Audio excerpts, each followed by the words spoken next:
Bueno, como todos los lunes, está con nosotros nuestro comentarista Ramón Rosario. Y hoy hablamos precisamente de Luma Energy y lo que podría ser el fin de la controversia entre esa empresa y la Cámara de Representantes. Buenas tardes, gracias por acompañarnos. La semana pasada, o el final de la semana pasada, fue uno muy agitado, casi arrestado el presidente de una empresa importantísima en Puerto Rico. Usted tiene la palabra, licenciado. Y creo que es una vergüenza, ¿verdad?, que hayamos tenido que llegar a eso. Ciertamente no es la discusión que uno quiere tener. La transformación de la autoridad eléctrica se está desatando, se está llevando a cabo, hay un mejor servicio al cliente. En lugar de estar discutiendo esas cosas, estamos discutiendo que si el presidente quiere entregar información pública o no, después de haber agotado todos los recursos.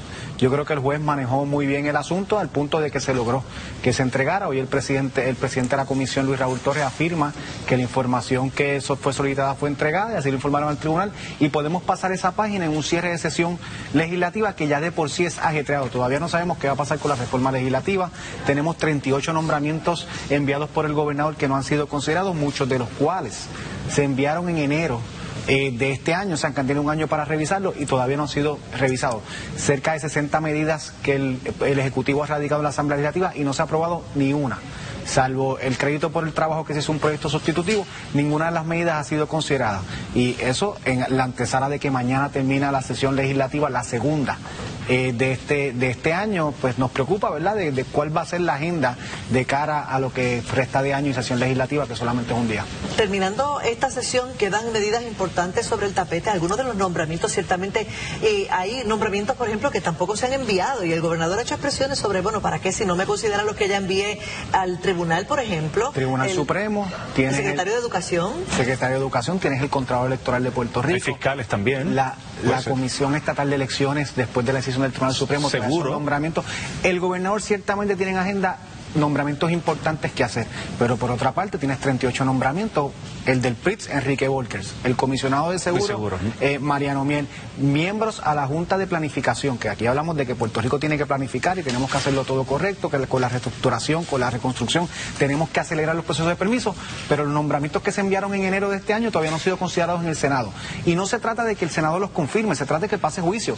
Si no le convence el nombramiento, lo cuelga, le vota en contra, pero se pasa y se le da estabilidad al sistema y no se tiene un ejecutivo con un año sin funcionar debidamente confirmado. ¿Una piedra de tropiezo para el funcionamiento del gobierno? Que haya funcionarios sin confirmar. Ciertamente, porque tú tienes por ejemplo, un presidente de la Junta de Planificación que tiene reglamentos, ordenanzas, resoluciones de manejo de las propiedades y de los usos en Puerto Rico, que todavía no sabe si va a estar 4 años. Entonces, ¿cómo tú tomas decisiones drásticas con esa incertidumbre? Incluso, ¿cómo yo confío en una gestión del Ejecutivo, de una agencia, si en 1 o 2 semanas yo no sé si se va a hacer el jefe de agencia? Precisamente por eso es que los tienen que considerar durante la sesión ordinaria, muchos de los cuales estos llevan 2 sesiones ordinarias sin que ha sido revisado. Y vuelvo y digo, el Senado tiene facultad de bajarlo y colgarlos, pero le da certeza al sistema, pero tampoco hacen eso. Entonces llegas a una certidumbre total. Pudiera interpretarse esto como una especie de venganza retroactiva, porque tenemos una legislatura popular, un gobernador PNP. Esto no es un escenario nuevo para la política puertorriqueña.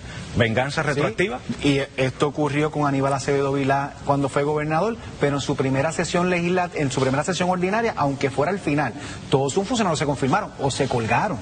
Pero se pasó el deber constitucional de la Asamblea Legislativa de darle consentimiento al gobernador sobre su nombramiento o retirárselo. Pero nada de eso pasa y pues llega un punto que uno dice, pues, ¿dónde estamos? Yo recuerdo en una entrevista que le hice en radio a Tomás Rivera Chats mencionar precisamente que esta legislatura, sobre todo en el Senado con José Luis Dalmau como presidente, ha sido de las menos productivas en la historia política reciente de Puerto Rico. ¿Coincide usted con eso? Para darte un ejemplo. Para febrero del 2017, el Senado de Puerto Rico y la Cámara de Representantes habían considerado cerca de 40 medidas del Ejecutivo. Ahora, hoy, terminándose un año, 2 sesiones administrativas, de las casi 60 medidas legislativas que ha presentado el Ejecutivo, ni una se ha considerado. Y no se trata de darle la razón al Ejecutivo, se trata de evaluarla. Si una medida no tiene los votos, se cuelga, y si los tiene, se pasa.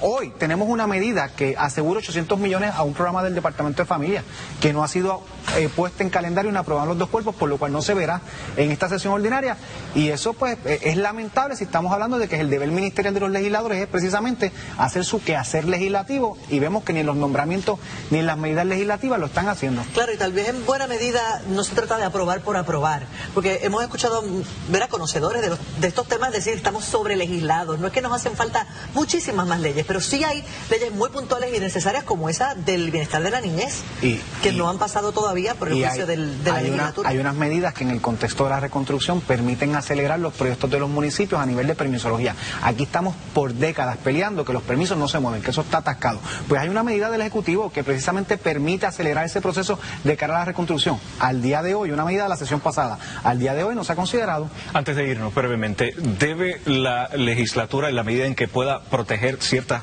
confidencialidad, ya que tiene los documentos de Luma, mostrarlo? Todo lo que sea público debe mostrarlo y que el pueblo de Puerto Rico lo sepa. Y ya el representante Luis Raúl Torres ha empezado a dar información, desde el salario del presidente, que es cerca de 1.1 millón de dólares con los beneficios y las bonificaciones, pero todo lo que sea público, no solamente los representantes, yo creo que el pueblo de Puerto Rico lo tiene que saber. Se dice que hay información ahí de contratos, de contratistas, de personalidades de ambos partidos que no van a querer mucho que esa información se divulgue. Interesantísima, y yo creo que debe divulgarse, que cada cual justifique por qué defendió o criticó a Luma por el hecho de un contrato. No, eso es parte del proceso. Es importante saberlo. Gracias, licenciado. Gracias, licenciado, por la información.